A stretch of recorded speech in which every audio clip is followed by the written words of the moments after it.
Check out Joe, he's a Reddit bro, likes to edit posts, and he starts to gloat when he gets the most of votes or likes. Yeah, he's really hyped, really psyched, cause the club is really tight and the work is really light. His training plan is the first thing your eyes see, cause he got more follows than my boy Aragaisi. Opinions on Magnus, Hans, and Karyakin, who cheated who, which engine that he hacking. He got blocked by Short, ignored by Dvorak, but he can't be wrong, he scored a like from Truan. He's got lightning attacks on GM blunders and gaffes, true not over the board, it's only the other chat. Still his 7-year plan ensures the last laugh. Distractions detract from any actual actions. Excuses are useless, he rues his inaction. Awaits satisfaction, the status of Magnus. He bought 50 books and opened up 10. Fools ought to read Psalms, not my system. He's got 30 alt accounts on every site around. Chessable courses keep looking cheaper by the pound. He got 22 databases and 36 engines, 25 chess sets, and a massive clock collection. He bought merch from Gotham, Bra and Naka, but his game history looked like some chess copy pasta. A GM coach that he don't listen to, and if you think it is, then yes, my friend, yes, this is you. But that all changed one bright sunny day when a friend said, hey, don't you know, welcome to the dojo, it's good to grow. Welcome to the dojo, I gave up on the easy. Sweatwork's what we need, G. Sweatwork's what I believe, ratings what I'll receive. Don't you know, welcome to the dojo, it's good to grow. Welcome to the dojo, I stepped away from easy. Sweatwork's what we need, G. If sweatwork's what I believe, ratings what I'll receive. So Joe got into the business, stopped the app sickness, daily practice his rhythm, he even upped his fitness. He found sparring cathartic, postmortems charming. With the plus equal minus, he was armed for elo farming. With notepad and pen, he built up calluses, escape rating paralysis with lengthy game analysis. With sensei direction, he sold his collection. Read one classic and that was fantastic. Now he locked to the spot where they checking off boxes. Young prodigies and some wily old foxes. 3.5 points per box, that's shocking progress. Goal nearing, cohort cheering, Joe doesn't hear it. He's monotasking, no relaxing, concentration maxing. One book, one board, one set, one thought. Work, will work, will work, work, never stop. One book, one board, one set, one thought. Work, will work, will work, work, never stop. Now occasionally, he peeps the world of the tweet and laughs when he sees the player that he used to be. Blank face staring, complex plans comparing while he's dojo training. Hours a day playing out positions, transpositions, and growing his board vision. Transition from poser to player, focus without a care. He leaves them complaining in his dust, staying with their week-old ratings. Blast past his week-old rating, each week's a new occasion. He never takes vacation, the work is entertaining, the growth he's maintaining. And now Joe is explaining, hey, don't you know, welcome to the dojo, it's good to grow. Welcome to the dojo, I gave up on the easy. Sweatwork's what we need, G. If sweatwork's what I believe, ratings what I'll receive. Don't you know, welcome to the dojo, it's good to grow. Welcome to the dojo, I gave up on the easy. Sweatwork's what we need, G. If sweatwork's what I believe, ratings what I'll receive. Welcome to the dojo. Welcome to the dojo.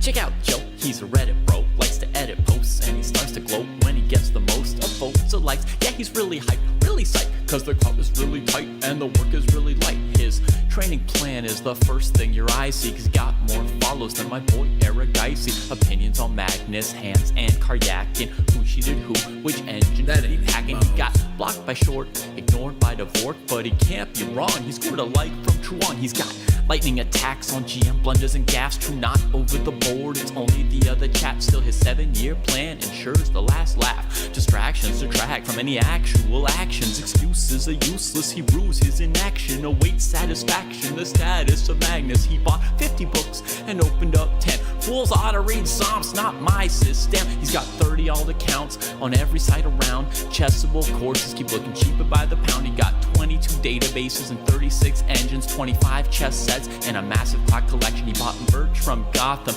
Bra and Naka, but his game history looked like some chess copy pasta. A GM coach that he don't listen to, and if you think it is, then yes, my friend, yes, this is you. But that all changed one bright sunny day when a friend said, hey, don't you know, know? Welcome to the dojo. It's good to grow.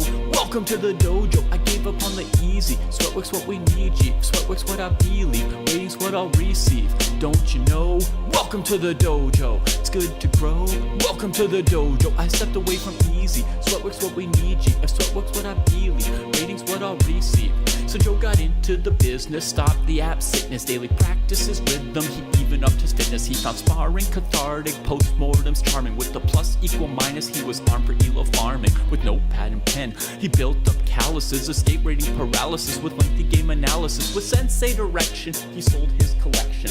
Read one classic and that was fantastic. Now he locked to the spot where they checking off boxes. Young prodigies and some wily old foxes.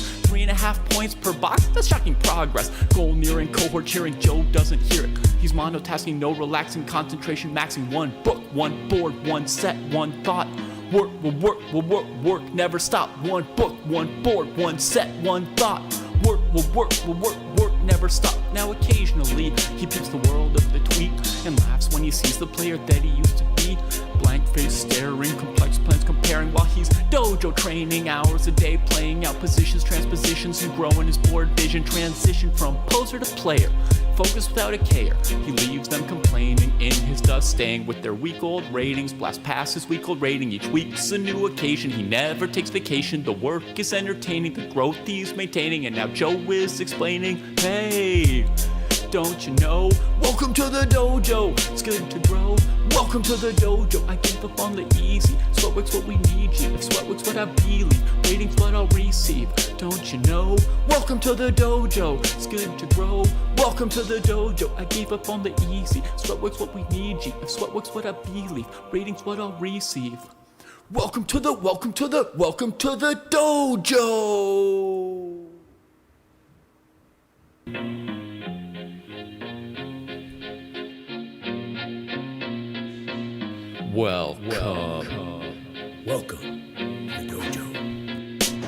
Check out Joe, he's a Reddit bro, likes to edit posts, and he starts to gloat when he gets the most of votes or likes. Yeah, he's really hyped, really psyched, cause the club is really tight and the work is really light. His training plan is the first thing your eyes see, cause he got more follows than my boy Aragaisi. Opinions on Magnus, Hans, and Karyakin. Who cheated who, which engine That did he ain't hacking? mine. He's got blocked by Short, ignored by Dvorak, but he can't be wrong. He scored a like from Chuan. He's got All right, my friends, here we go.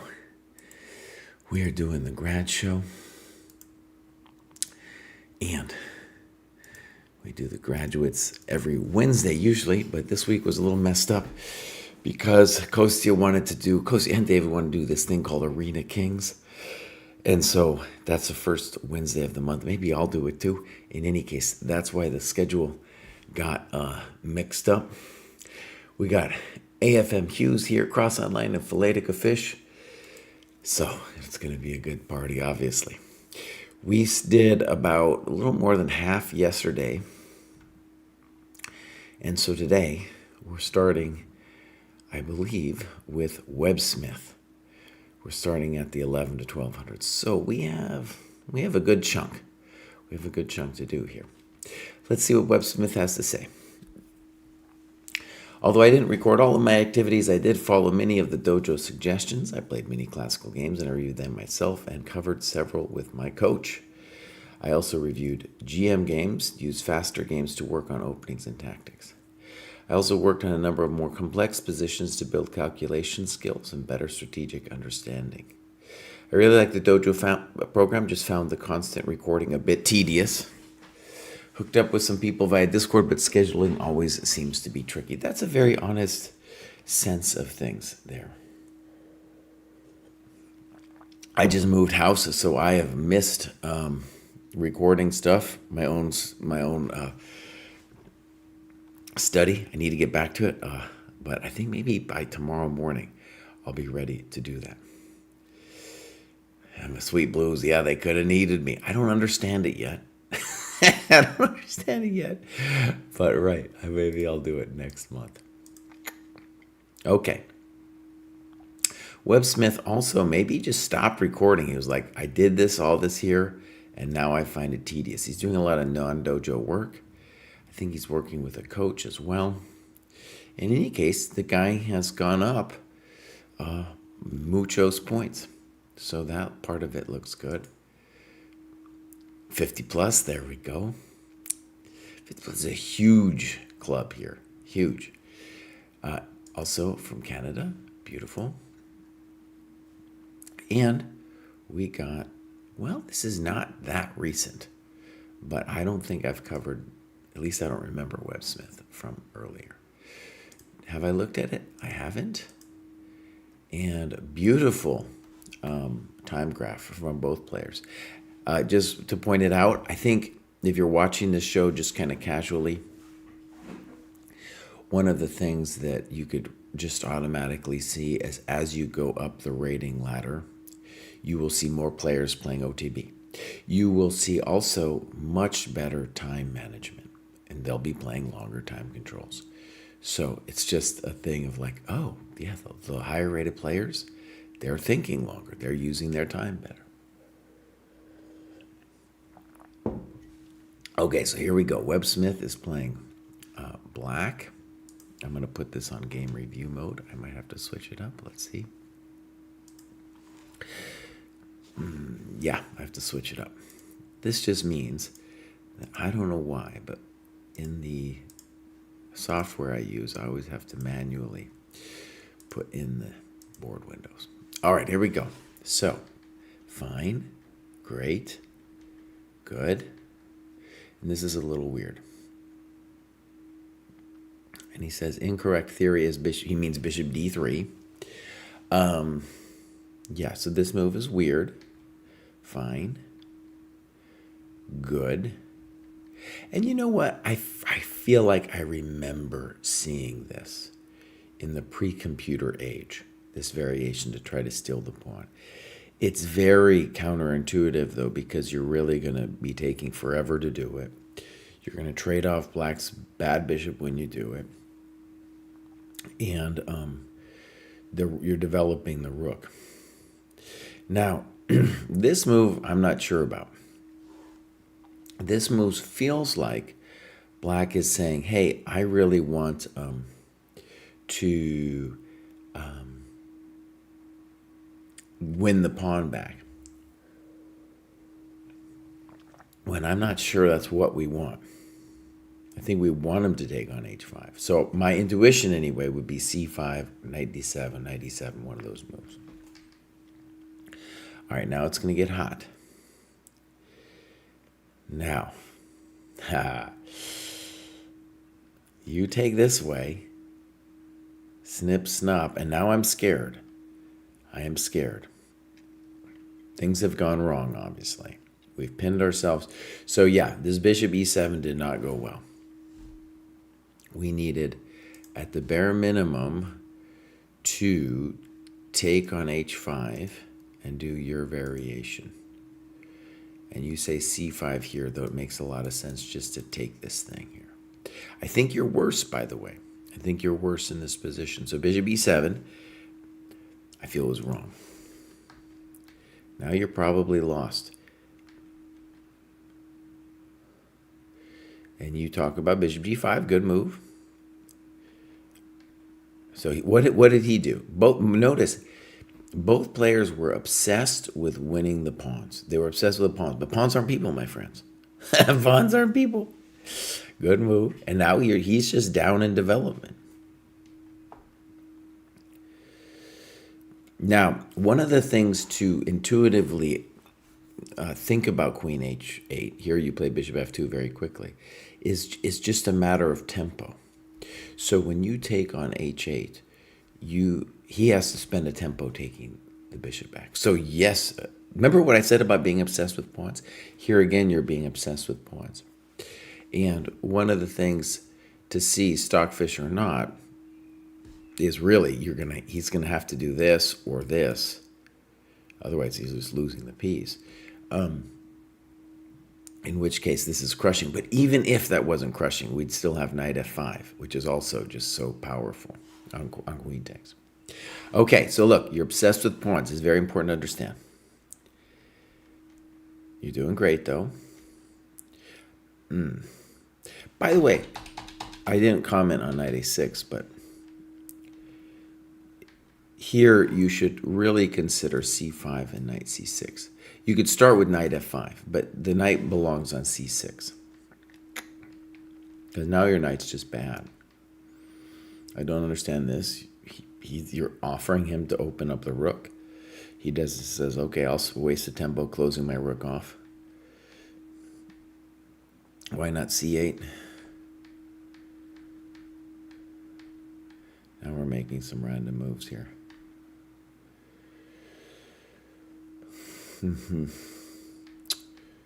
So I guess we're lost again. Mate. Okay. So look, I think one of the cool things that we can get from this game is that players at this level, you're at a very high level, honestly, right?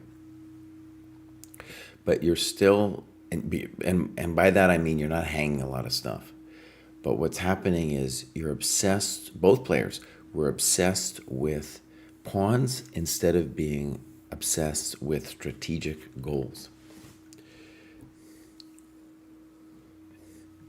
That's right, beloved bookkeeper. All right, let's go back to the grad show. Next up, we have Thauerkamp, who I remember. This graduation felt much less rewarding than the last one. I gained a lot of points in tournaments where opponents either didn't show up or were significantly lower rated. From a content perspective, I really enjoyed the book, Winning Chess Tactics. I followed your advice from my last graduation to look for local clubs. By chance, I met members of the club whose website I had been looking at the night before at a local street festival. Amazing. I got to play my first OTB, and I must say it hits differently. I plan to visit them a few more times over the next few weeks to see whether they're also a good fit on a personal level. Okay, beautiful.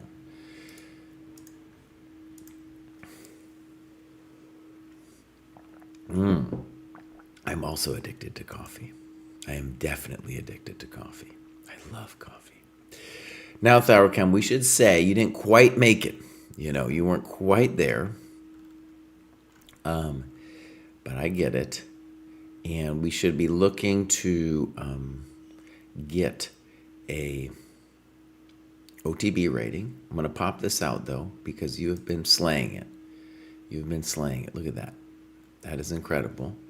And you've got 440 points of gain since joining the dojo. Beautiful. All right. So clubs. European. Aus Deutschland. Like, that's probably why I recommended it. There's so many clubs in Germany. Play on a team. And of course, you can do, like here in the German dojo, they're talking about German OTB tournaments. Okay, here we go.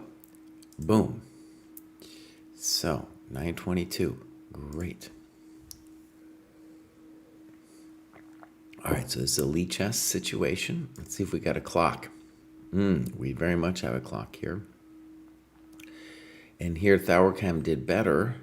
We will come back to see what happened on move 20. But basically, both people stopped thinking at move 20. We see this a lot, where you can see both players were GM level until move 17 with their time. And then something happened. In fact, it's move 17 for white that he stopped. And for us, it's move 18. Okay, so we'll come back to that. I might change windows again to see what happened, to show you the time again, rather.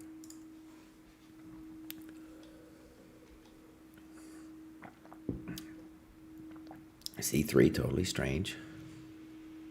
He's playing the triangle. Now, let's just say that there's nothing incredibly wrong with your move d6, but that white, let me put it this way. You in these positions, you can generally play what we call a King's Indian structure, or you can play a Grunfeld structure. And here with the move d6, you're showing that you're being dogmatic, because here you can achieve the move d5 in one go, because he burned a tempo with this terrible move, bishop c4. At this level, we really want to stress, your opponents are going to be obsessed with pawns, not tempi, as we saw in the last game, but also just not obsessed with tempi, right? So here he lost a tempo with c3, and he's losing another one with d5. Why do they do this? Because they've never been cracked. They've never been kathwalloped by losing time. And you might be the guy that convinces him. A little weird. Bishop f5, okay. And now knight e4, good. Bishop g4, I would have taken it, yeah. Let's see the vision you didn't see in the game. Yeah, it's a nice two-bishop position. And one of the things you should understand as a King's Indian player is that once you win their bishop, or in a lot of positions, it's so hard for them to mate you because you control the dark squares around your king. So it's like a zone of safety you enter once you trade off their dark square bishop. Okay, what's the other problem with bishop g4? You're not developing.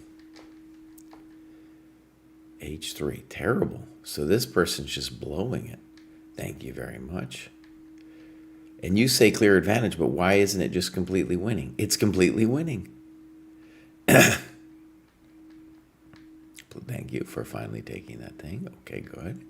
Thank you. Fine. Fine. Weird. I want you to develop the knight. Good move. So your opponent's just blundering all over the place. Now, we were talking about what happened on move 17. When we now gain a sense of it, you're completely winning and this person is refusing to resign. So that is not on you. That's not on you, the time usage.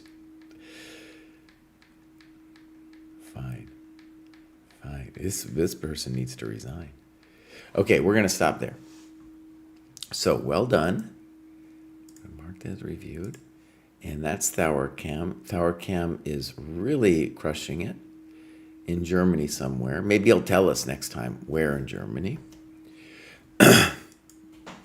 And my dream is, there's various towns in Germany that have their own dojo, like Berlin and stuff. But I'm really dreaming that we can get people from the different German clubs to get their own dojo club. For example, I played for Viernheim back in the day, and Viernheim's a huge club. It is often in the first Bundesliga. And it would be amazing to say, just as an example, have a Viernheim club, and then you could see all the people on the scoreboard. Okay, so here we go.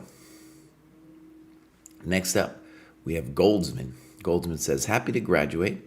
Really enjoyed Chernev's 62 most instructive games. I enjoyed that when I was a kid, very much so. And then recently just needed to play a few more games to get my rating up and graduate. Increased my ECF rating by 91 points, FIDE by 80, in order to graduate. Looking forward to visualize 1 in the next cohort. Okay, let's go take a look. Boom. First of all, so also a tennis player. Lots of work here being done. So this is great. And ECF, he's got the ECF going on. Notice that it's less than his ChessCom, but that it is on a steady rise. You can see he started out on the ECF, the OTB rating more recently, and just really crushed it. Here, ECF there's his FIDE right there. So very similar with the FIDE. Looks like he could graduate again if he wanted to just use the FIDE, but this is just his first FIDE rating. Henrico says, I graduated on 9/25 and I haven't found my name on the past stream. It doesn't seem to be on this list right now as well. 9/25. Okay, well, let me just put a note in. Maybe we'll get to you today. Maybe if you stick around, but let's do you next. Okay, so sometimes I miss a name. Totally possible. All right, Goldsman. He is UK. I want to know where people Exactamundo are. He's also playing for his club. Maybe he'll start a dojo for his club or his town. So, boom. And we have this. Now, this is a problem that we're having is, look, people are putting their games in weird places. It needs to be in my games. Okay? They've got, so, for example, this looks very recent. Yeah, I'm sure this is the tournament he is referring to. So, he is playing someone very high rated, and we do have clock times. So there you can get a sense that our hero and his opponent also stopped thinking around move 22 or something. So we'll see what's going on there. His opponent may be overconfident, maybe he's just going to crush us. Did not really spend any time in this game at all. All right, so here we go.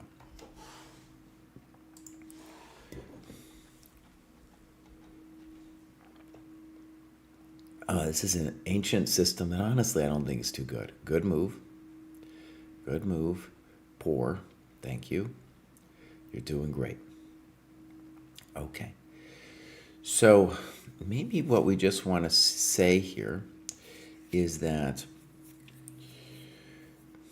Black is doing great, but needs to appreciate a couple things. White would very much like to open the position for his bishops. That's going to be his most important goal. And he wants to be able to deny our knights any kind of significant outpost squares. We're better because of the damaged pawn structure, and maybe more importantly, because of time. We're up in time. So we got to appreciate, for example, that this is a poor move because we really never want to trade that thing off. And it's a good deal that you just went back. Now, before we get into it, I want to stress both of our knights now need a little work. So we need to come up with a plan for improving the position of our pieces.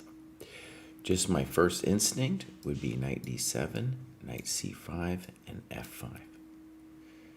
Okay, there we would be trying to activate our rook on the f file. Right, very frisky plan. We could also take a moment after knight c5 to just see where we are, but the knight on c5 is a pretty good piece no matter what. Notice that this knight on c6 needs improvement as well. It's dominated by this pawn. Okay, so bishop g4. I like that you didn't take. And you did a big analysis of bishop h5, but honestly, even if he doesn't have g5 here, the point is that your bishop is terrible. Now it's blocked into a cage. Okay, I'm not sure what knight e7 is doing yet. You want to do this. Okay. So a big question will be, can white organize d4? He also, now you're giving him an interesting plan now. He plays knight h4. This is possible. Another interesting plan that you've given him is knight e1, also with the ideas of f4 and also knight c2 to d5. I don't like h6 at all. You talk about b5. Yeah. You notice you're afraid of bishop g5, and there's no reason to be. Okay. This doesn't do anything. And now you're in trouble. Also, just king h2 would have made a lot of sense.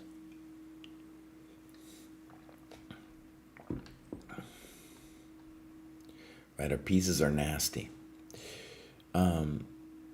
Notice that you've just taken away the square for your knight. So it's important to see that the reason you're going to get mated isn't just because of the pawn storm, but because your pieces are so nasty. I think a stronger player would have prepared g5. So the knight isn't doing anything anymore. So knight f3, queen e1, queen g3, h4, g5, roll 'em, baby. Now you might have a chance to live. Good. He takes. You could have also played f6. All right. Good. Poor move. and now rook c8. Now, why is it a poor move? Because this guy's now dead, and this queen is going to get whacked by either your queen or your bishop, preferably your bishop. So, rook here for sure, counterplay, and get ready to move the bishop back and the knight in.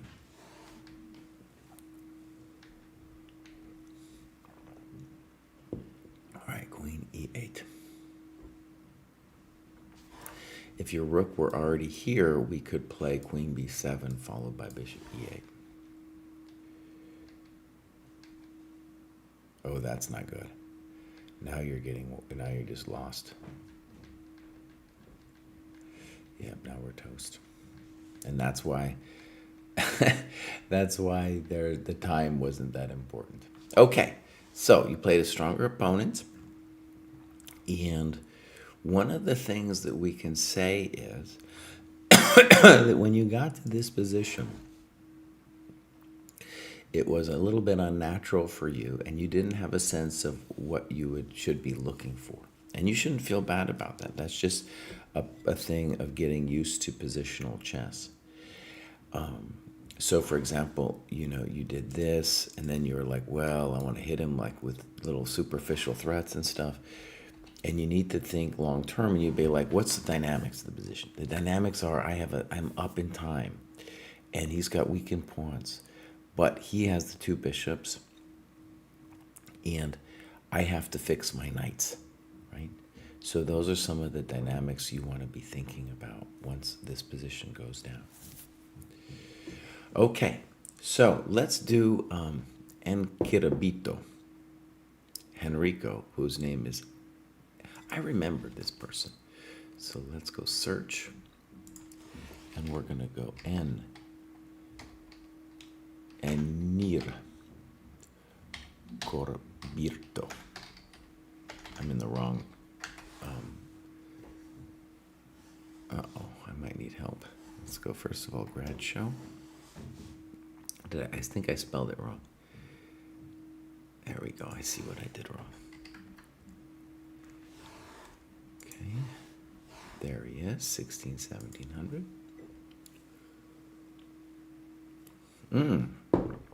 Oh, maybe I'm getting confused. There's another guy named Henrico. I think that's why I'm getting confused with somebody else. So just joined, you can see, done a little bit of work, and is now here, 1700. Welcome to the dojo. Always nice to see a strong player join the ranks. We got some clubs. ADHD Dojo, great games, boom. Tell us something about yourself, where you're from, whatever, just something. Then we got, this was created today. Today? Now, we'll say, just as a quick critique, you can, it's oftentimes very difficult for somebody to do their first annotation. And just the thing I want to point out here is just looking at it visually, it feels light on the annotations, right? And I get it. The first time you're doing it, not always the easiest thing. All right, boom. So, congratulations, first of all, on using your time, right? It's a 30 plus 5. One thing we want to say is where you are at, according to at least let's call it the dojo guidelines, we really need you to be playing slower time controls than this. And you can see it from your own game, like, oh, I needed more time here. Right? Okay. I believe it's at this level, we can go check later, but I think it's a minimum of 45-30. All right. Fine so far. You're doing fine. Fine. Okay, we don't like this move, queen d7, because he's not actually threatening anything on d5, as scary as it looks, right? So we'd rather see bishop e7 or knight d7. Actually, it is a little scary. I'm going to go ahead and say we've gotten ourselves into a slightly scary situation, because dude could consider knight b5 here.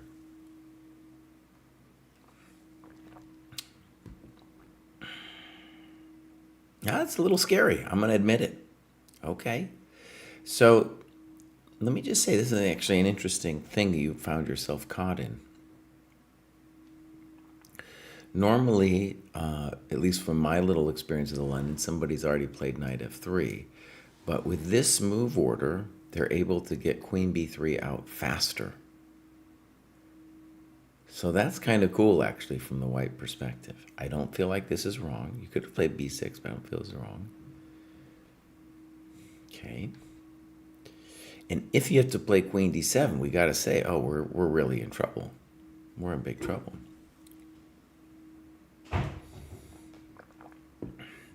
And so one of the things I'll say is, in my experience, it's a little rare to get wasted in the opening at this level. Okay? Now, we still want to do this. Bishop e7. Boom, boom. Knight b5. Knight a6. Knight d6. And probably knight c7. It's ugly. It's ugly. I'm not going to lie. But the good news is your opponent still has a lot of... in fact, no. Let's play knight e4. Let's give him that question first. Your opponent still has some questions to answer. Okay? Because they're not developed. Right? Okay. But this isn't it, because now we're going to get wasted with knight e5. Good move. Oh my God, this is scary. Now, did they blow it with knight g6? I'm going to go ahead and say a firm yes. Because first of all, they could play c takes d5, and it looks like, I don't know, it looks pretty scary for you. Okay, so here, good move. Now the knight's trapped. You go in, so it's like you're going to get a little revenge now. C takes, exclam. I think it's an exclam. Queen d1, bishop a6. So it's a very similar position, just with you having the nice bishop instead of him. Okay, we're out of here. And queen d2 is definitely not intuitive. I mean, maybe it's correct, but it's not intuitive, because couldn't you play king e7?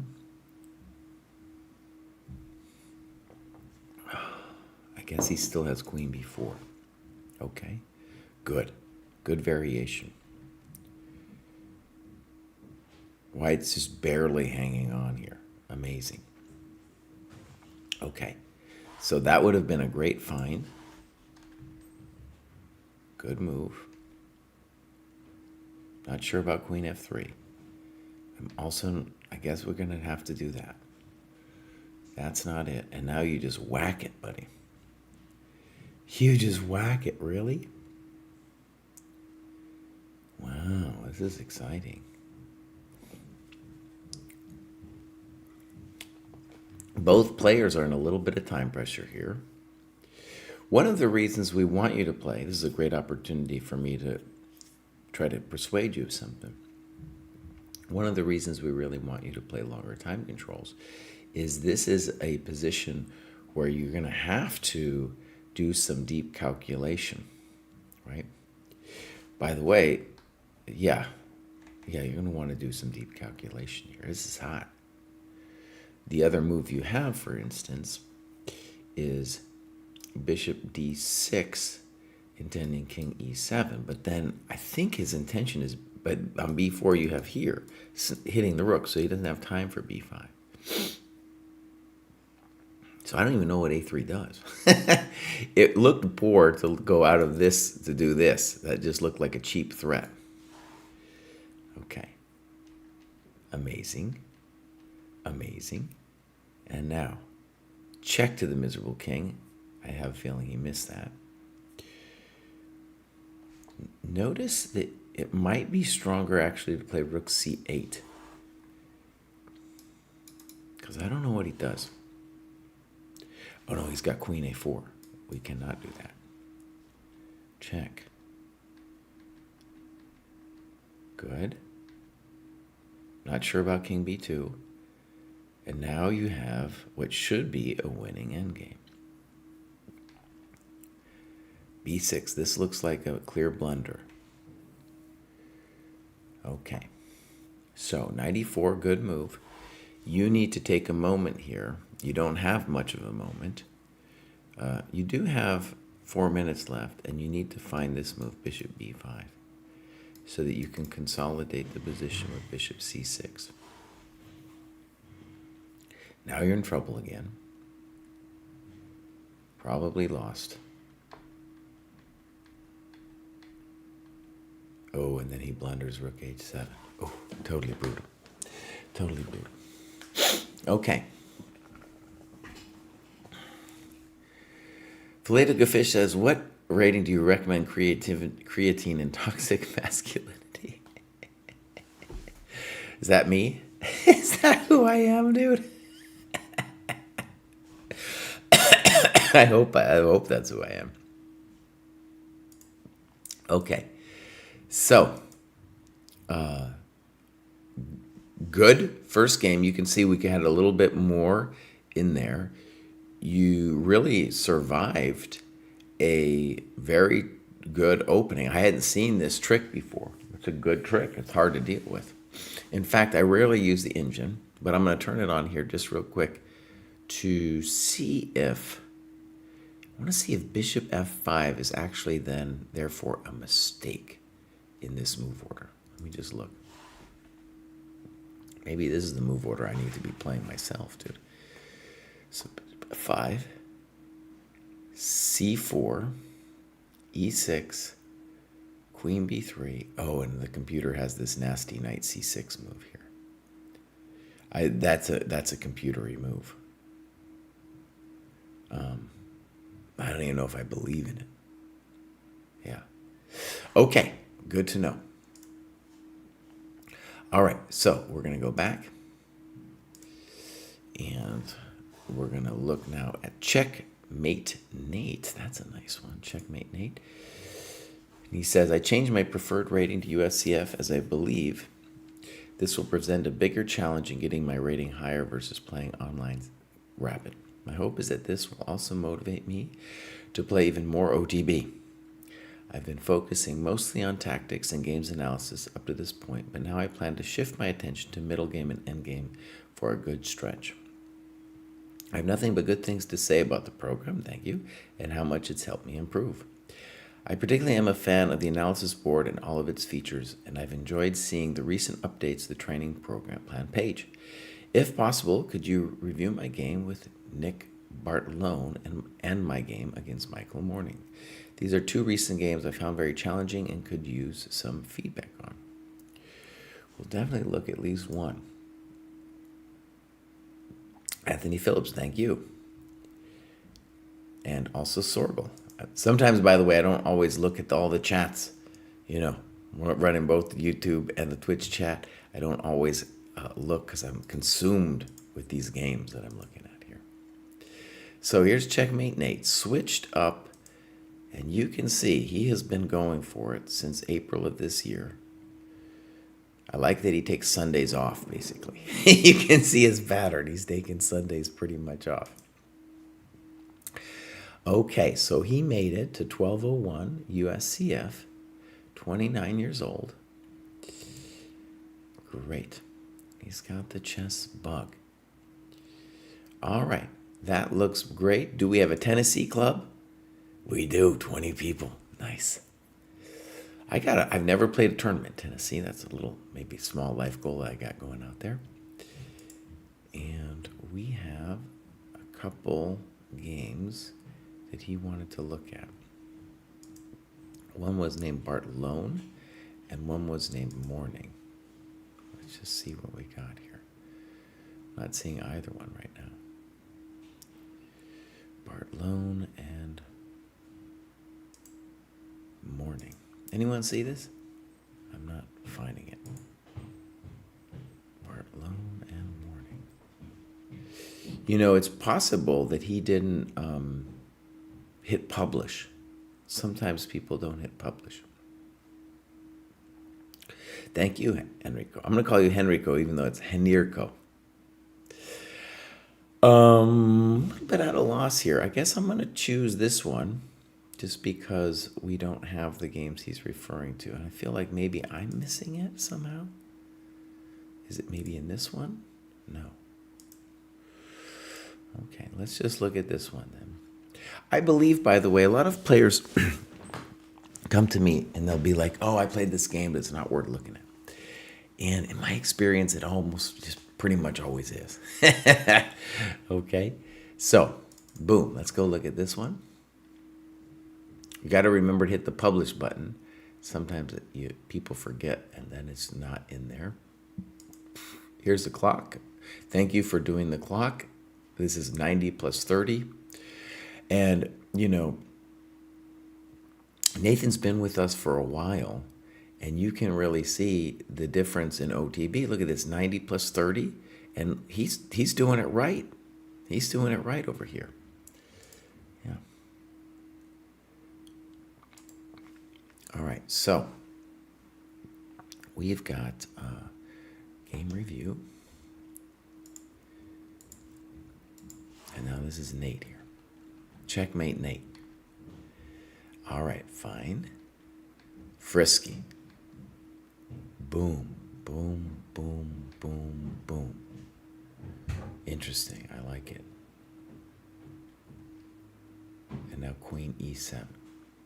So I've seen similar things to this in the past, and usually black has enough just because they have development. But I'm definitely thinking that white is better in this position because you have the dark squares and better development, right? So just giving the pawn back. Now, what does that little thing mean? Out of book. Okay. So, knight f6. Okay. Knight d2. And right, you should have castled because the pawn isn't threatened yet. Rook f8. That doesn't look right. Doesn't he need to castle early and often? That's what they told me at school, that I needed to castle early and often. d6, rook e1. I feel like you're body slamming him now. King d8. He's not, this ain't working. This ain't working. I like b4. Bishop b2 is definitely more natural. Knight d4. And you talk about h3. I got to believe in the move bishop b2 as well. This is a point my opponent made a draw offer, which I thought was extremely premature. Yeah, now he is, you know, he can definitely be happy to get the queens off, right? That's for sure.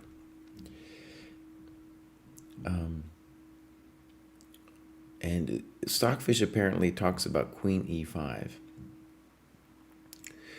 And first of all, I just want to stress my first instinct would also be bishop b2. The thing to see about queen e5 is just that the pawn is going to be extremely weak on e5. I love your position either way, honestly, though. Good move by your opponent. Rook e3. I don't like this move.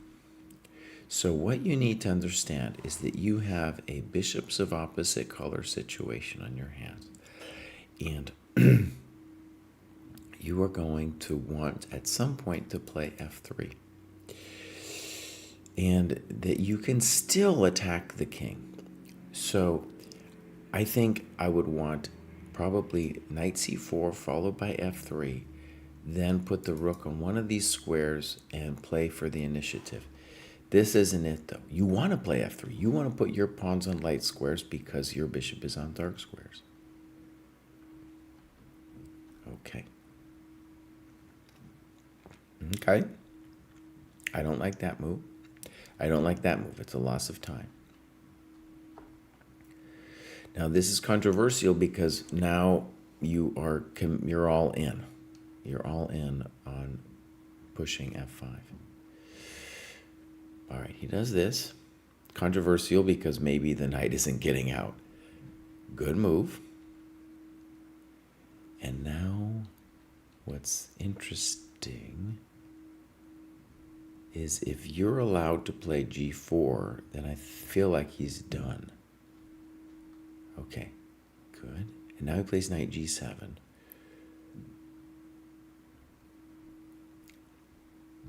And I think that he has like one momentito to play d5.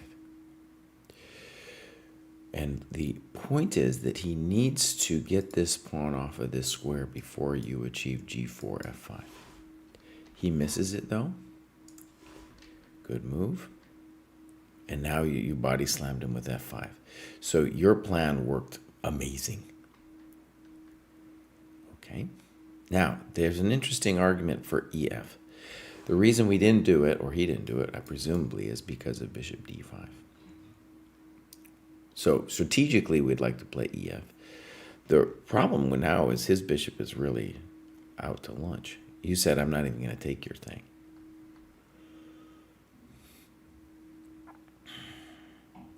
I probably would have taken it, but your position is still very nice. The question is, though, can he d5 you? Right? So I would guess that this is a mammoth position for you because the knight is so terrible and you're about to play rook here and in. Okay, so rook 1 f2, he goes for the cheap threat, and now you're just going to pin and win. Yeah. Either of these is a pin and win situation. There's no way out. He's just messing around. He's not even thinking about the move d5. Pin and win. Okay. And now knight c4. And yeah, you don't want to play f6 and give him any squares. So here it is a patience issue. And you need to think about, how do I improve the position? Taking isn't always a bad thing, but you need to make sure that d5 never happens. So one of these moves is probably on the table. And that's superficial because that's what he wants anyway. And now now we got a little grief. He plays knight e8. Honestly, knight e6 looks much stronger. Much stronger.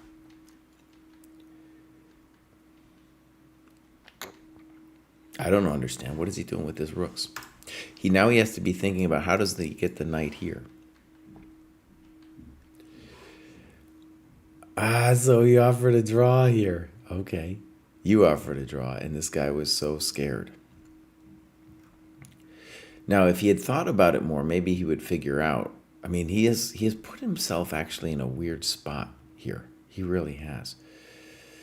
But the question, and we should analyze it here, is could he play d4, rook somewhere, and then king here?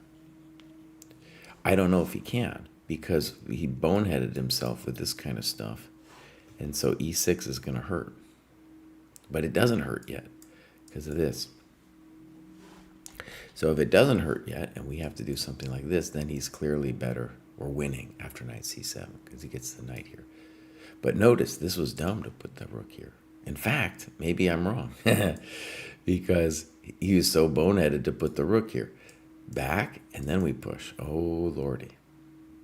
Oh, Lord, wouldn't you buy me a Mercedes-Benz? It's all about, can he create a blockade, how we evaluate the position. Okay, we have a question on move 35. Could we have played e5 threatening the fork? Well, I don't understand e5 really because he takes. But maybe you have some idea there. Okay. Sam asks, would you be able to do my graduation today because I'm off work today? Sure, we can do that, Sam. Let's go take a look. We'll go search users. And I think, let's just try beloved bookkeepers. I don't know. Tell me if I'm, yeah, there you are. So look at that. You got two. You got two. I know this is the right one, but you got two. What's going on with that one? All right. So first of all, I know Sam. She's living here in Baltimore. She's from the South. She speaks with a Southern accent. Deep South. Deep South. Think Deep South. And she's doing a lot of tactics. Been with the dojo for a long time. So really cool. She's been trying to get me to go to this Blitz tournament on Monday nights, and I'm finally going to go sometime soon. All right. So she's been a little bit soft with her training. It's going off and on, right? And she's using ChessCom. I want her to switch to USCF, but she's had a rough go of it with the USCF. I think, Sam, also, I think you had, I'm guessing, a struggle like a lot of players do, where you started with chess, you were super excited, and you were like, dude, I'm making progress, I'm making progress, and I'm just going to continue to fly up. And then you realize, like, oh man, this is actually really hard. And that's like psychologically devastating for a lot of people. I'm glad you're still playing. For example, there's so many players, I look at their profile and they're like, well, I'm going to be a grandmaster next year, or, something kind of, too many points. Too many points. For a year, if you've been playing for a while already, in a year, like 100 points is already asking a lot. It's doable, but 100 points is a lot. So I think Sam had big goals originally, I remember, which is fine. It's just like we got to realize, life will be hard. As you go up, we've seen it, we do these grad shows. These people are working. You're dealing with some competition that's working. They're working hard. Okay, so, Sam, you should tell me, look at that, the Baltimore Dojo, Maryland Dojo. You should tell me which game you'd like to look at. Intuitively, I would just go with this last one here, the most recent one. That looks like a good game. Let's click on that. This is an OTB. This is a DC Chess League. Oh, nice. And we have a very nice time graph here where Sam did great. Oh, you can tell just by the look at that graph and how long it is. This is a tough game. And yeah, it is hard to go drive down to DC. It's like stressful. Okay, so the Poison Pawn team. Great. All right, let's get into it. All right, so here we go. Fine. You're doing great. You're doing great. And now D4, kind of frisky.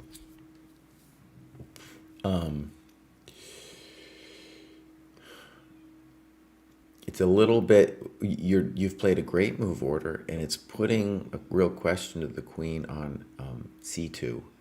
So I like C takes D4 a lot. This might be a blunder. Or at least there's aspects of this that I don't understand.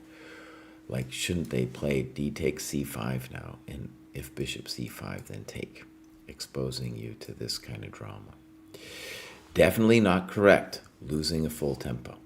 Good move. And this move is fine, but notice once this goes down, you're going to be heading into a isolated queen pawn position. And in that isolated queen pawn position, you really want to, it's about the fight for this square. So a good plan would have been to first give the queen a whack. I don't know where she goes. We take. And then we do something like this. Put this bad bishop here, make it a good bishop, and the knight is definitely prefers, if it can get there for free, it would like to be here because it controls our blockade square. Okay, so here we go. Okay. They should definitely not trade queens. Good move. Now notice, you do have a problem of fixing your light square bishop. Now, you think for 6 minutes and go for it with b5, which I think it's giving me a heart attack. It's giving me a heart attack. So I think your default move here should be bishop d7 and just park it. Okay? Now, maybe you're losing after this b5 move. It scares the bejesus out of me. So why aren't we losing after knight if e5, or excuse me, b5, and then knight fe5? It looks gone to me. Seems like, again, the reason you're doing b6 is to stop knight fe5, but it's still crushing us. Yeah, it's still murdering us here. Right? Like snip, snop, rook b8, snick, ouch. Okay. Rotten chess, I don't know. I'm sick. I can't do that much. I got to finish the other people too. Okay, so knight ce5, he blew it. Bishop b7, good. Now b5 is working out great. Bishop e3. Rook ac8. I really want you to move the knight on c6, like knight b4 here. Okay, I like knight b4 better. Okay, but you are in full control over this game. Now, one of the, let's call it, I don't know if I want to call it a trick. One of the things about the isolated pawn that's tricky is we actually want the rooks on the board. And so this is, I don't know if they're intending this or what, but this is definitely reasonable for them to try to do. And I think you're going to have to take it. Why do we want the rooks on the board? Because the worst part about an isolated pawn is if we trade off our minors and get a battery onto this thing. Now, you're still a little bit better, but it should be fundamentally okay for white now. Okay, maybe f6 instead, but this is fine. Okay, good move. I'm glad you didn't take a3. Now, a5, let's pretend it's okay. h4, I'm not sure I understand. King d8, I'm not sure I understand it. I think something kind of obvious is you want to move this knight, right? So it seems reasonable to me to play something like bishop f6 intending knight e7. Yeah, it's still pretty hot. In fact, I think I'm going to go ahead and say that I don't like a5 too much because at some point he's going to play knight b3. So even here, I guess I like, and I don't want to mess, I don't want him to frisk me with my a-pawn. I don't want him to mess with me. So imagine here, I don't know, here and here. And one of the reasons you have the advantage here is you have the jump with your king, right?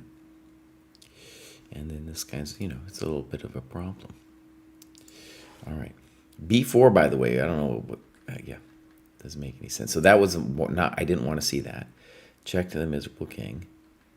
And now we really need to play bishop f6, very good. And now king e7.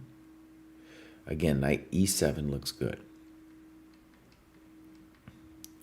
Check to the miserable king. And now he takes. I'm not sure he should. I'm not sure he should. Good. And then that's a miserable move. What are you doing, buddy? But it just shows that taking the bishop was not a good move. Right? Now your king, it's looking like it's winning the journey to the d5 square, or else then he does that move, which is clearly sad. Okay, so Sam, a thing about this position is this is the kind of position where we want you to spend some momentitos to figure out how to play it. Okay? He's got the two bishops, but we are definitely better here. So, for example, king d6 looks superficial because you're walking into bishop b4. Right? Okay, so we need a better plan, and we need to try to come up with an evaluation.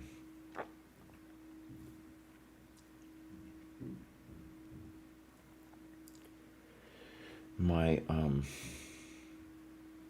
personal sense is that you are very close to winning because this pawn has to be babysat now, right? Like he's going to have to leave one of his pieces dealing with that. So maybe bishop d5. Let's just play king e2 for a second. Here, let's put him on d3 or something, okay? And then we'll play knight d7. And it's kind of difficult for him to do stuff. We'll have ideas of e5 and knight b6. And so we can slowly improve the position. Like I said, what has he done? He's killed himself over here. Okay, so here we go. Check. And you were like, I got him. I don't know, that's scaring me. Bishop f8. I offered a draw here. Okay. Boom. Now, I think we're toast, huh? Yeah. Well, we're done now, right? Yeah. Wait a second.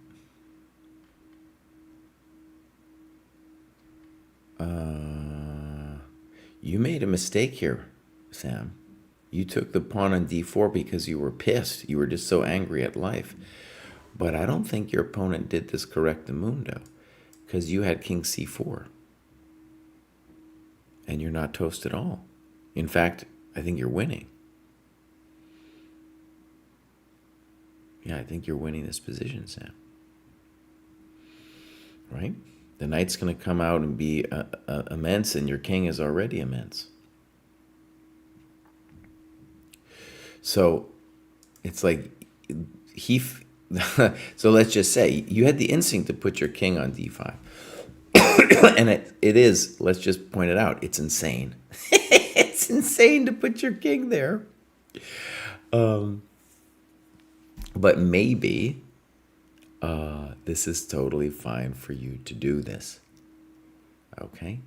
If you could put your king there, we want to. That's right. So if f4, we can claim that knight e4 is at least okay for us. And so your opponent was like, I'm going to be really clever and do this. But now f4 looks like a positional blunder because you just play king c4 now. I think that's lost, yeah. You wanted the isolated pawn bad. Okay. So, yeah, and then the rest of the game is toast. Yeah. So that was a good game, Sam. You're playing, you're playing a 1400. And, they played a couple funky moves. And what are they going to do, these 1400s? They're going to give you some time like that, right? And what's cool, too, is when you appreciate that you would rather have the knight on b4 anyway, than because you know about the isolated queen pawn. Then you're going to be like, oh, okay, I know how to play these positions. All right. Well done, Sam. Congratulations. And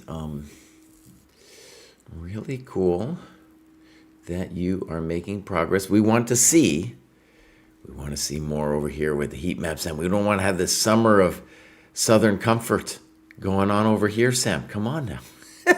And I'm going to try to make it on Monday. I don't know yet, but I'm going to try to make it on Monday. There's a blitz tournament she wants me to go to. I'm going to try to see. All right, we got a couple left, my friends. I'm supposed to be at a meeting at 1, so I don't want to do too much extra. We had another request for me to cover somebody else.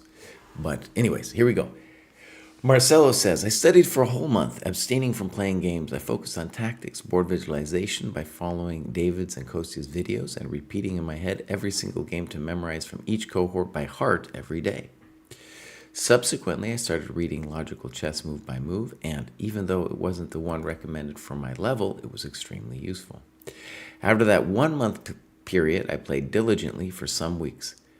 Always played OTB at my club on the weekend. All right, that's beautiful. Yeah, very difficult to make. Very impressive. Okay, so this is Marcelo. And Marcelo, dude, he is cranking it. Look at that. The man is working. The man is working. Very impressive. And joined last year. Physiotherapist. Okay. Cool. So look at this rating graph. Very impressive. Going up and down, but steadily going up. All right, clubs in Italy. Beautiful. Games. Ba-boom. We got this one from recently. We got some times. Very impressive time graph, my friends. This is a 1 hour time graph. Both players playing GM level with the clock. All right, let's go to the game review.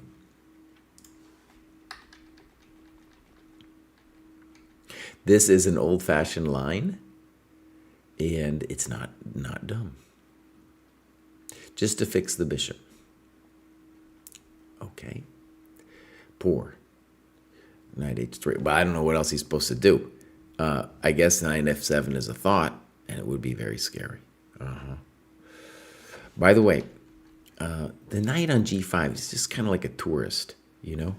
So the move we should be defaulting to is knight d7. That's what you want to do in this setup anyway. Okay. But he has no idea what he's doing. This I don't know. This one freaks me out because why are we putting our queen? They said not to bring out the queen early, right? So that one freaks me out a little bit. Castles, okay, I understand what you're doing. Good move. I'm very happy you didn't take that thing. Now we're going to say queen b5. You could have also said check to the miserable king. And now you took it. G2. So, one thing I want you to see about this decision to play bishop g2 that you thought 5 minutes on is that white's pieces are a mess. And so when you take on b2, first of all, maybe it's a fine move. But second, like your queen is doing a job here. Maybe it's a fine move, but his pieces are all messed up. So we would like to find a move that develops.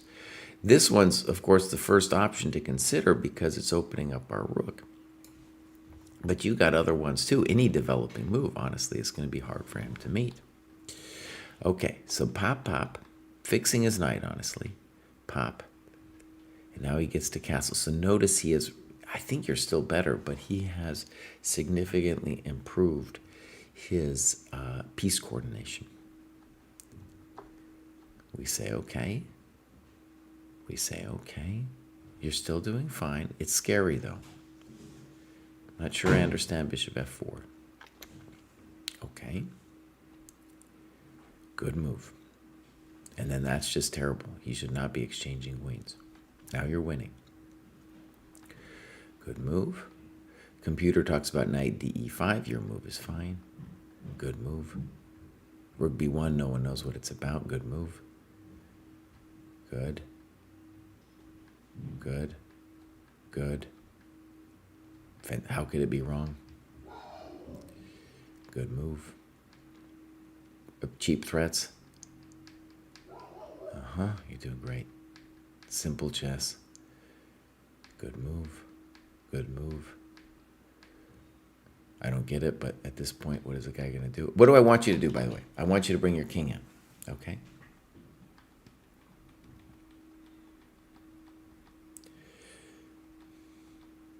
Okay. Good.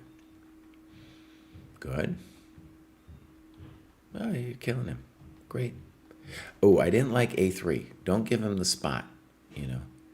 Don't give him the spot. You are murdering him, though. Very good. So, Marcelo, you played a good game, buddy. You played a good game. And one of the things to see about it is this level of opponent you're playing is making a bunch of superficial moves with superficial traps and stuff, right? And you want to be focused on just on the discoordination of his pieces, not on the snipping of the pawns, okay? All right, well done. So we got Vindaloo, man. He's done a lot of work, second graduation. So, Many things have happened, including a nice vacation in my wife's land. I thought for a second it said with a nice vacation from my wife. Okay, so there's a gap in the heat map. What doesn't kill me, make me stronger. And he's at least alive. Okay. Winning Pawn Structures by Bob Burin. That's good to know. And he decided to base my opening repertoire on IQP. Okay.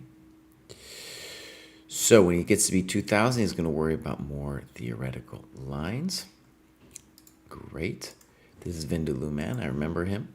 He is up to 1,500, also in Italy. He's an avid road biker. I love riding the bike. I bet it'd be great to ride the bike in Italy, dude. I think it's amazing. So, I'm going to take a quick break, but I want to introduce you to a song that my friend David Bruce wrote.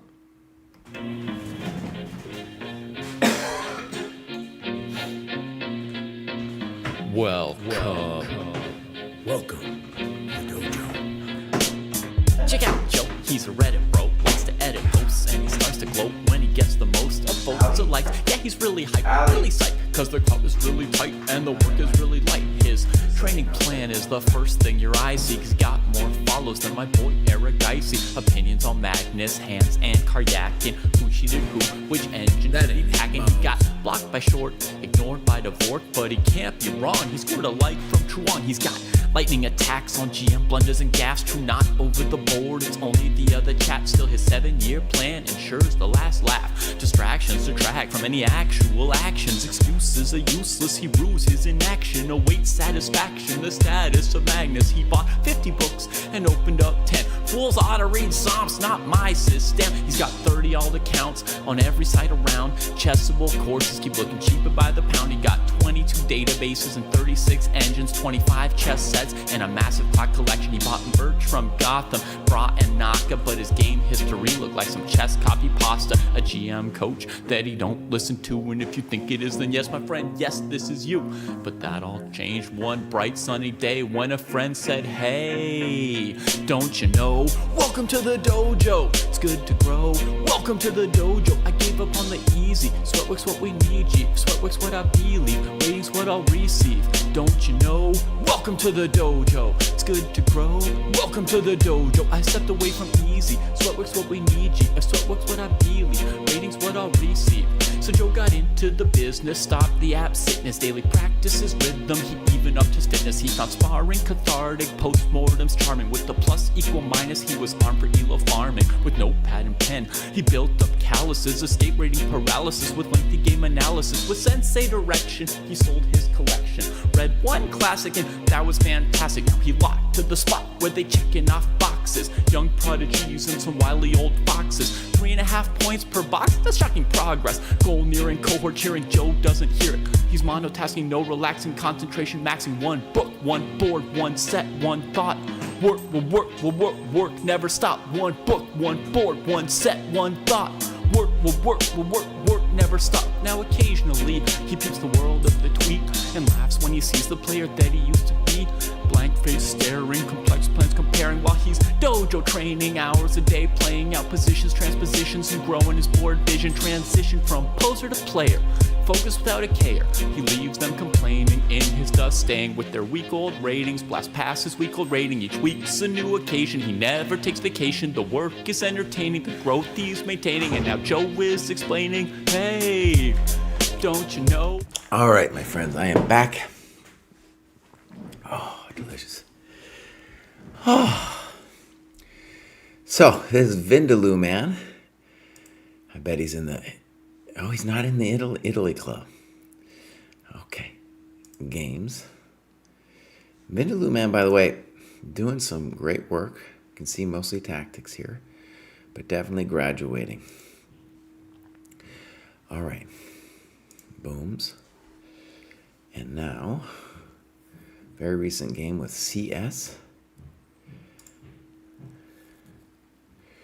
And here we have a situation where his opponent did not think at all. Well, I should say this is an OTB game, and it's conceivable that he wasn't taking his opponent's time down. We'll find out. His own time seems totally reasonable, though. All right, let's go to game review. Here we go.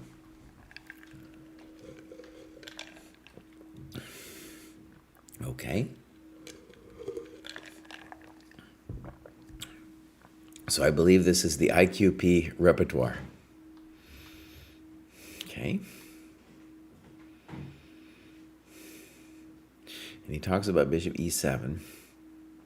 Though knight f6 definitely can't be too poor. Yeah, I think cd4. So it's funny. I think one thing that bishop e7 might tell us is that you are absolutely determined to play against the IQP. Or rather, to have the IQP. Whereas here, white is really inviting you to have the IQP yourself.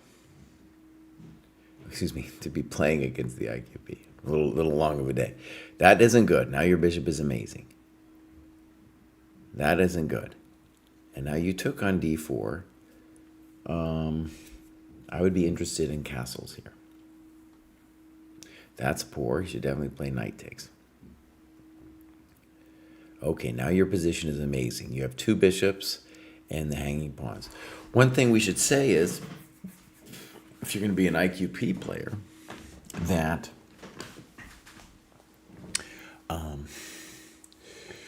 you definitely want to see the hanging pawns as a cousin to the IQP. There's a lot of similarities there. All right, so bishop b7. The question will be on bishop b7, could white have played b4 himself or herself?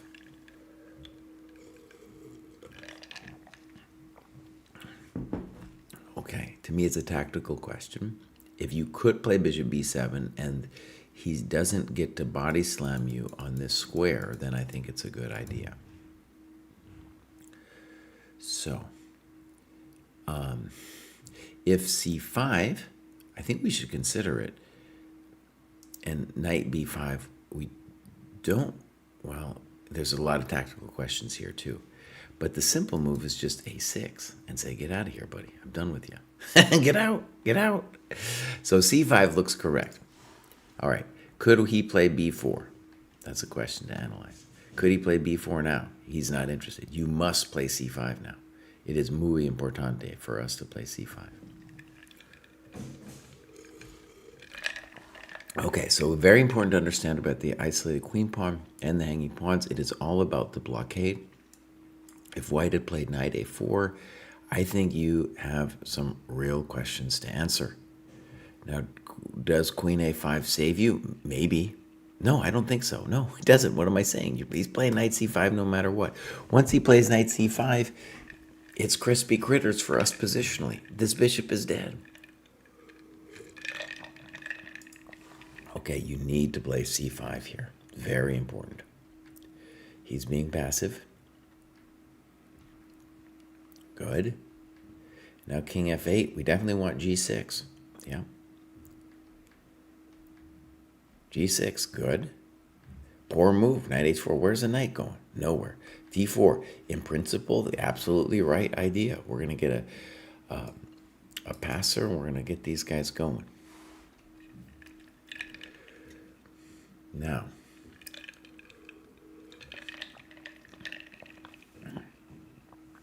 rook d4. I see. So it was a little bit of a visualization problem. The rook going to d4 is absolutely massive. By the way, I think him taking is also a mistake, and he should consider at least knight e4 here. All right, so cd4. Honestly, your position still looks amazing. Knight f3. The knight had to fix itself. Snippos. He was worried about stuff. Okay. I feel like white is playing for tricks here. That's what it looks like. King g8. Could have probably played h6. Good. Playing for tricks. f5. Now, Ingen wants a bishop d5 from him. And what we want to say is that in general, we don't want to play bishop f5 unless we really don't have to. Because now the knights are really kind of talking to us a little bit. Yeah, definitely knight d2. Good move. Check to the miserable king. Bishop d5, and he's toast. Beautiful. So one thing, a couple things we want to say. I like your thing about the isolated queen pawn. You're going to want to be comfortable with both playing against it and playing with it. And I think a cool thing you could do even is you could look at the Tarrasch games that Kasparov played back in the day.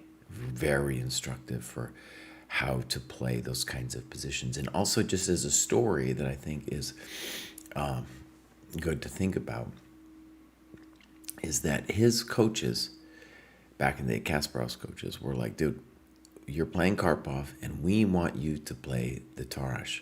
I don't care if you think it's unsound. You know, this is pre-computer times. I don't care. I don't care about all the little crying sounds you're making when we tell you to play the Tarrasch. You're going to play it for us, buddy. And the intention was to get these kind of very tactical and open positions that we saw a little bit of in your game. And you need to understand that your opponents, as you get stronger, are going to find moves like knight a4, you know? And then it's like, oh no, we're strategically busted after knight a4, knight c5. Okay. So, oh my God. Amable's asking too. No, I can't do it today, unfortunately. I'm not even going to, I don't know if I'm going to finish even this. I don't even know if I'm going to finish this because, we have a meeting, a dojo meeting at 1. Mark says, this graduation is overdue, but I've been honestly slacking on putting in the work. I have a long backlogs of games played that I need to analyze, but the games I've played have raised my rating enough that the time has come to push this shiny button. I like that. My schedule is far less busy than it has been in recent months, so lots of time to get back. 11 years. Thank you for subscribing. Lots of time to get into analyzing games, reading books. Excited to do the at-home work on top of playing the games. All right, let's go take a look at Mark. As we've seen, we go up. We're going to start getting OTB. He played when he was young, reached 1,300. Now he's back into it. This is beautiful. I like this a lot. And he has been with us since 24, it says. And you can see he's kind of blotchy and spotty with his working, or maybe with his recording. In any case, this is very impressive. 1894, starting way back down here, 1557. And we're talking about goals. I think in the United States, we say 2000 is expert level. And that is like a very achievable life goal. But let me just stress, I've coached a lot of players around this rating to get to 2000. Some have succeeded, some haven't. And I just want to say for all of them, it was a hard road. So even though it looks like, oh, it's only 100 points. No, that is a very difficult and humbling quest to go from 1900 to 2000. Okay, clubs. I'm a friend to the Denver Dojo games. I haven't been back there in a while, but I played since I was a kid. Actually, played tournaments way out there. Here he's going to be playing somebody much higher rated. We got clock times, beautiful. So you can see this is very GM level time management from both players. So we're going to go game review. So the TD, however, arranged for Rhett to play 2 of the lower rated players in a simul. Okay? It looks like it was a clock simul. All right, here we go. Fine. Fine. You're doing okay. And now that's a mistake. So read what you say. But now this structure somewhat reminds me of a king's Indian, except black stark square bishop is misplaced. Yeah, and in terms of structure, what you should see is that this is going to be a French structure with colors reversed. That's what you've set yourself up for with e3. So the standard move here for you would be something you'd kind of need to know about to play it, I think, and that's to play b4.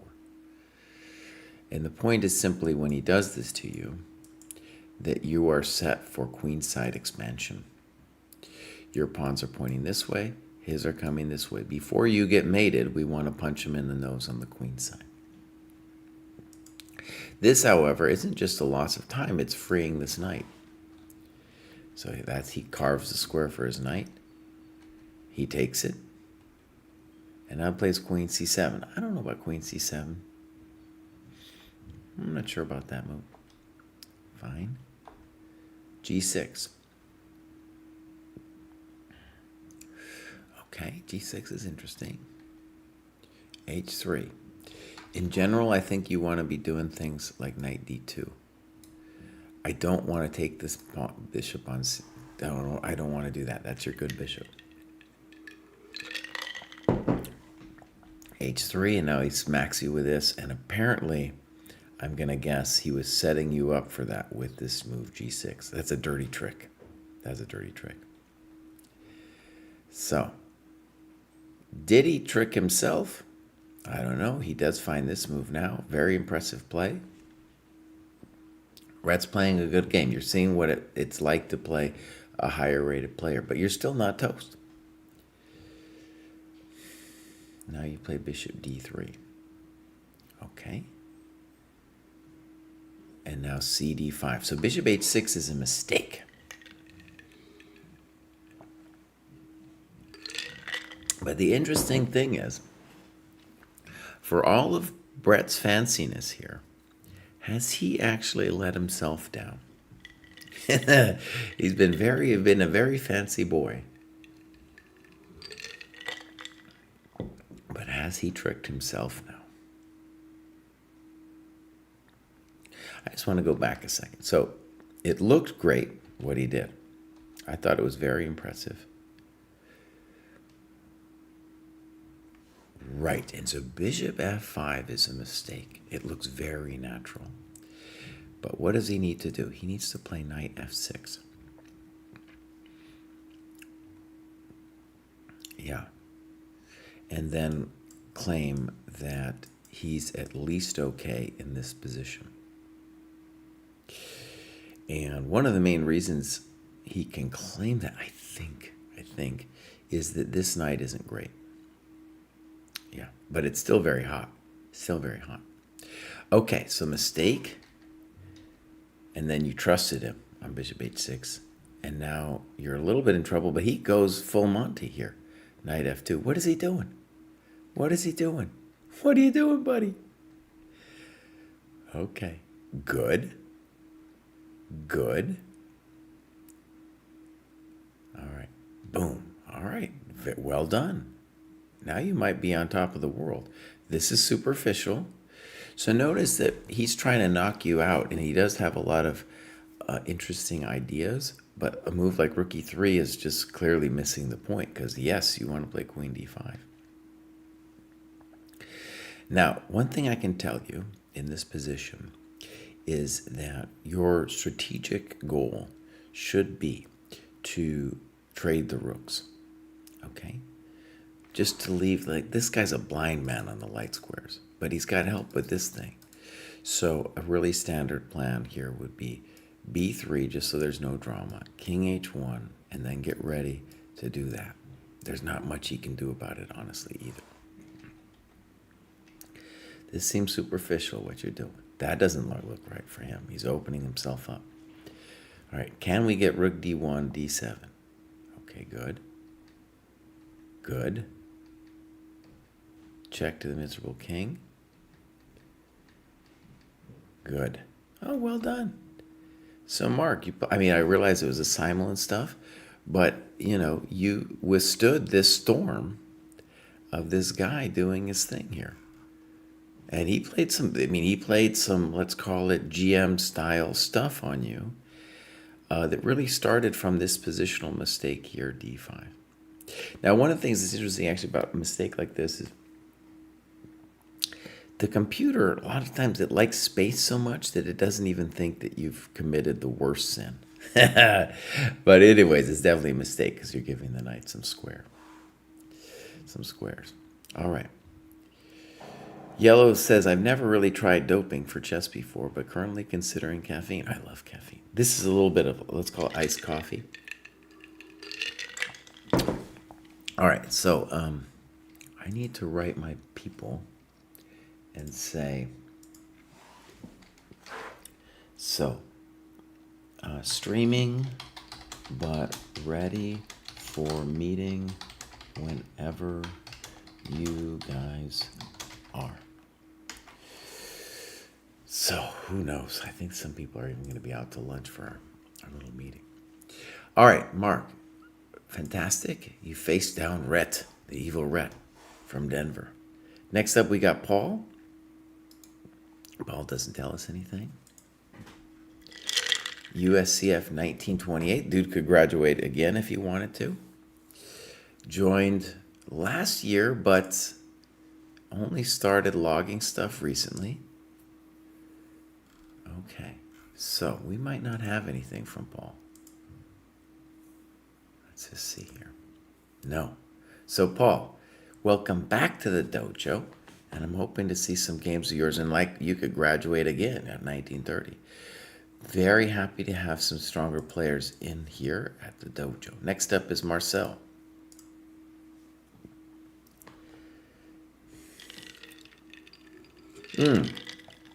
Okra, aka Mark, thank you for being here.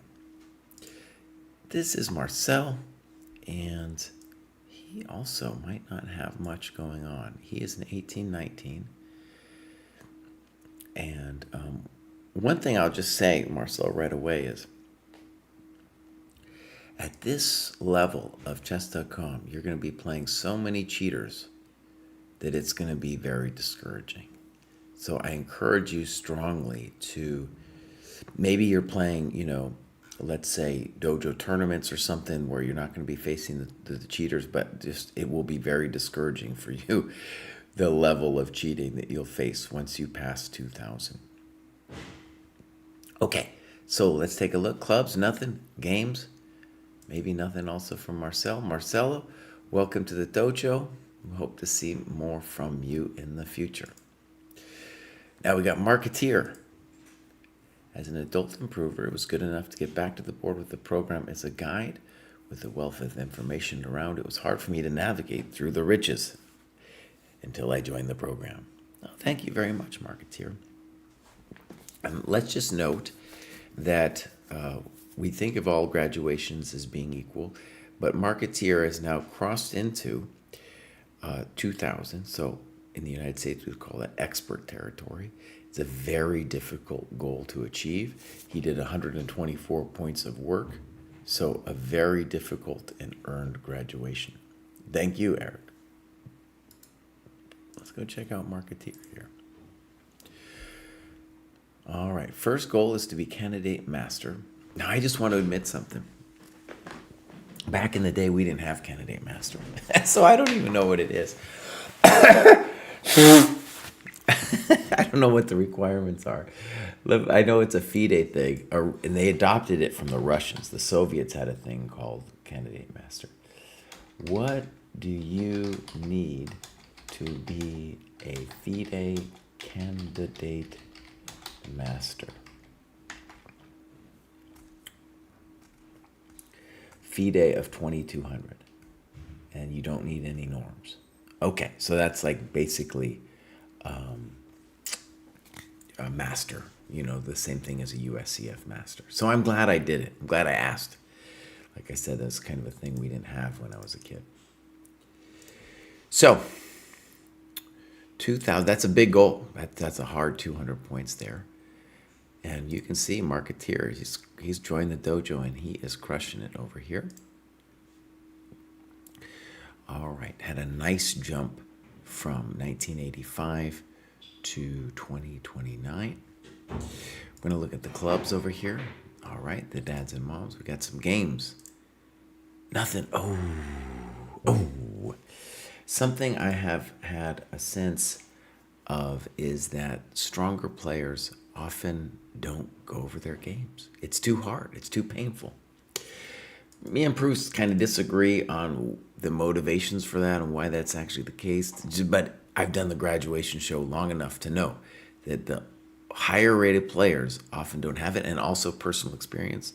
I had a hard time finally doing it. And it was doing it that turned me into a GM. No Bro is over here. I'm going to finish this and then we're going to get off this business here. We're going to get off this show. 2213, great that you are here, No Bro. He is in the German dojo. And does he have some games? We do. And I'll tell you what, No Bro, this is what I'm going to do. I'm going to do your business again a different time. I'm sure you're not here. I don't know if you're absolutely sure. But I have a feeling you're not here, and I have to go to this meeting. Leela Karidze just rated. Thank you very much. We rate her sometimes, so that's cool. And I just want to say, if you're just joining us, this is the ChessDojo training program. It's an amazing thing.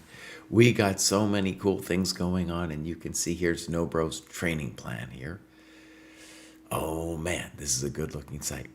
So I'm going to do No Bro the next time I stream. We have loads of other people to do. Wednesday is our traditional time. It got knocked back this week because of the Arena Kings first Wednesday of the month. But next Wednesday, we're going to return to No Bro. No, normal end to No Bro. All right, everybody. I'm out of here. We got raided from Leela, and we're going to raid somebody else. Let's raid... I can't raid Leela because she just raided us. We're going to raid Chess Gamerin. Vielleicht eine Deutsch streamer here. All right, my friends, we are out. Thank you, Leela, for raiding. We're going to raid this person. I have no idea who they are, but we're just going to give them a little raid.